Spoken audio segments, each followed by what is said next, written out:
Bonjour, merci beaucoup de votre intérêt à nous suivre sur la chaîne Sur ma Bible. Nous apprécions vos commentaires, nous apprécions le fait que vous aimez nos vidéos. Si c'est la première fois que vous nous regardez, n'oubliez pas de vous abonner afin d'être informé de la sortie d'une nouvelle vidéo. Le sujet de cette semaine, Caïn et son patrimoine. Caïn et son patrimoine. Nous allons prier. Notre Dieu Tout-Puissant, merci beaucoup pour cette leçon. Ouvre nos cœurs pour mieux la recevoir et la comprendre. Aide-nous à la mettre en pratique. Au nom de Jésus, nous te prions. Amen. Après avoir quitté Éden, Adam devient père. La naissance de Caïn remplit Adam d'espoir. Il croit que Caïn est le sauveur promis. Puis nous apprenons l'horrible crime de Caïn.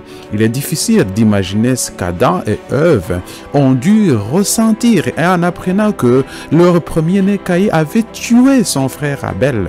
Genèse chapitre 4 contient le récit du premier meurtre et de la spirale infernale du péché de l'humanité. Cependant, Dieu prend soin de ses enfants et offre la grâce aux pécheurs. Amen. Dans cette leçon, chers amis, nous allons voir les points suivants. Le premier point, Caïn et Abel. Deuxième point, les deux offrandes. Troisième point, le crime. Et quatrième point, la punition de Caïn et la méchanceté de l'homme. C'est ce que nous allons voir dans cette leçon. Point numéro 1, Caïn et Abel. Adam connut Ève, sa femme, et le conçut et enfanta Caïn, et il dit, « J'ai formé un homme avec l'aide de l'Éternel. » Après qu'Adam et Ève aient eu leur premier fils, Ève annonce, « J'ai obtenu l'homme que le Seigneur a promis. » Qui est donc cet homme promis? Il est le sauveur qui va sauver les humains du péché. Ce qu'Ève dit en réalité, c'est que j'ai obtenu un homme, oui, le Seigneur lui-même. Oui, j'ai donné naissance à un enfant mâle qui est le Seigneur. Ève croit fermement qu'elle a donné naissance à son sauveur, le Seigneur. Dieu parle à Adam et Ève du futur sauveur. Lorsqu'Adam et Ève apprennent la promesse, ils s'attendent à ce que Dieu envoie le sauveur tout de suite.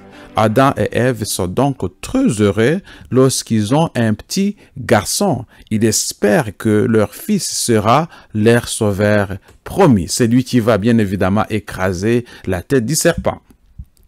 Le nom de Caïn vient du mot hébreu qui s'appelle Canaan. Dans la langue hébraïque, Canaan signifie obtenir. Canaan nous montre qu'Adam et Ève croyaient avoir obtenu de Dieu quelque chose de précieux et de puissant. Le nom Abel en langue hébraïque est Ebel. Ebel peut être écrit en anglais comme bouffée d'air. Nous ne voulons pas faire des fausses suppositions sur la raison pour laquelle Adam et Ève ont nommé leur deuxième fils Abel. En même temps, les noms nous montrent qu'Adam et Ève croient que Caïn est son frère et eux le sauveur promis. Ils croient fermement que Caïn est leur sauveur promis. Maintenant, nous allons voir le point numéro 2 qui est l'offrande de Caïn et d'Abel. Donc, qui est cette offrande-là? Il est certain que Caïn et Abel sont très différents l'un de l'autre, comme le montre leur nom. Nous voyons combien ils sont différents dans leur métier qu'ils exercent aussi. Abel donc devient berger et Caïn devient agriculteur. On voit ça en Genèse chapitre 4, verset 2. En tant qu'agriculteur, Caïn avait besoin de beaucoup de force, bien évidemment, pour planter ses cultures. En tant que berger, Abel a montré qu'il avait un cœur tendre et aimant pour son troupeau. Des hommes différents. Chers auditeurs, Dieu a exigé des animaux et des végétaux comme offrande. Chaque type d'offrande a sa signification, respectivement la rédemption et la gratitude. Nous ne connaissons pas tout le contexte, mais nous pouvons intuitivement connaître leur motivation, car Dieu a rejeté une de leurs offrandes. Alors que Caïn considérait son offrande comme son cadeau à Dieu, Abel comprenait son sacrifice comme un rappel du cadeau que Dieu lui avait fait. Caïn voulait être accepté pour ce qu'il avait fait pour Dieu, le salut pour les œuvres. Abel voulait être accepté pour ce que Dieu avait fait pour lui, qui était le salut par la foi. des philosophies complètement différentes. Alors, point numéro 3, le crime. Dieu n'accepte ni Caïn ni son cadeau. Alors Caïn se mit en colère et son visage était triste. Genèse chapitre 4 et verset 5. Caïn est en colère à la fois contre Dieu et contre Abel. Caïn est en colère contre Dieu parce qu'il n'accepte pas son cadeau. Caïn a le sentiment que Dieu n'est pas juste. Dieu répond à la colère de Caïn en le traitant avec affection. Il lui a donné quelques conseils pour l'empêcher de commettre d'autres erreurs et l'encourageant à faire de bons choix. Il invite Caïn à faire ce qui est juste et bon. Il sera toujours accepté, mais il doit accepter les conditions de Dieu et non les siennes.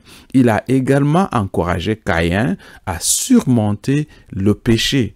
Dieu était prêt vraiment à être toujours avec lui pour l'aider. Dieu était toujours prêt à aider Caïn.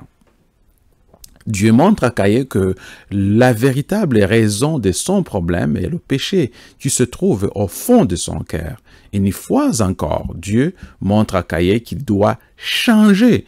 Deuxièmement, Dieu dit à Caïn qu'il doit se maîtriser. Si Caïn ne se contrôle pas, le péché l'attaquera.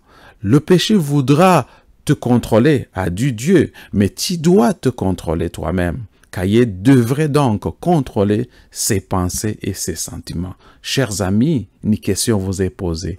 Êtes-vous prêts à contrôler vos sentiments? Êtes-vous prêts à contrôler vos péchés?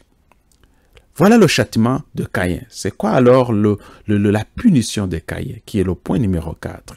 Le châtiment de Caïn, quand tu vas cultiver ton sol, il te donnera plus sa richesse. Tu seras errant et vagabond sur la terre. Tu seras errant et vagabond sur la terre. Genèse chapitre 4, verset 12. Après que Caïn ait tué son frère, Dieu lui a posé une question similaire à celle qu'il a posée à Adam. Où est Abel, ton frère? Cependant, Caïn n'a pas reconnu son péché. Il n'a même pas essayé de le justifier. Il a tout simplement esquivé la question et a défié Dieu. Il a tout simplement esquivé et défié Dieu. C'est pourquoi Dieu a laissé Caïn être maudit par la terre qui avait bu le sang de son frère. Caïn avait choisi de vivre loin de Dieu. Il a donc été condamné à une vie errante. Caïn a peur que quelqu'un le tue. Alors le Seigneur mit une marque sur Caïn pour montrer que personne ne devrait le tuer. Quelle était donc cette marque? Nous ne le savons vraiment pas. Quelle que soit cette marque, elle nous montre que Dieu fait preuve de miséricorde envers Caïn. Caïn ne s'est pas repenti, mais il savait que vivre loin de Dieu signifiait la mort. Mais Dieu prend soin des pécheurs pour sa miséricorde. Même les pécheurs, Dieu prend soin d'eux pour sa miséricorde. Point numéro 5. La méchanceté de l'homme. Lamech dit à ses femmes, Adam et Tsila, écoutez ma voix, femmes de Lamech, écoute ma parole. J'ai tué un homme pour ma blessure et un jeune homme pour ma meurtrissure. Voilà les déclarations de Lamech. Lamech, on le voit en Genèse chapitre 4, verset 23. Les descendants de Caïn sont devenus pires que de génération en génération. Lamech est un des bons exemples de cette génération de Caïn. Il faisait partie du 7e génération après Adam. Lamech est issu de la lignée de Caïn. Lamech tue un homme de la même façon que Caïn. Puis Lamech compare son crime avec celui de Caïn. Nous apprenons d'importantes vérités bibliques sur le fonctionnement du péché en comparant ces deux crimes. Caïn ne parlait pas de son crime, mais le mec se vante de son crime. Le mec compose une chanson même sur son péché. Il dit que Caïn demande à Dieu de lui faire miséricorde, mais le mec ne demande aucune pitié à Dieu. Dieu promet de rembourser cette fois quiconque fera du mal à Caïn, mais le mec lui se vante et que Dieu va rembourser 77 fois quiconque lui fera du mal. Quel désordre, quelle mauvaise pensée. Oui, le mec était polygame. Il s'est vanté de son péché. Il ne voulait pas de pitié. Il pensait qu'il méritait une grande vengeance. Mais les humains continuent d'avoir de l'espoir, de l'espérance. Adam coucha un nouveau garçon avec sa femme. Elle est donnant naissance à un fils. Là, et il appelle Seth. Elle dit, Dieu m'a donné un autre enfant. Il y prendra la place d'Abel, car Caïn l'a tué.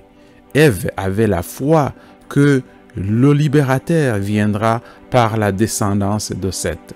La semence messianique ferait partie de la lignée de Seth. La progéniture de Caïn s'éloignerait de Dieu, mais celle de Seth essayait de se rapprocher de lui.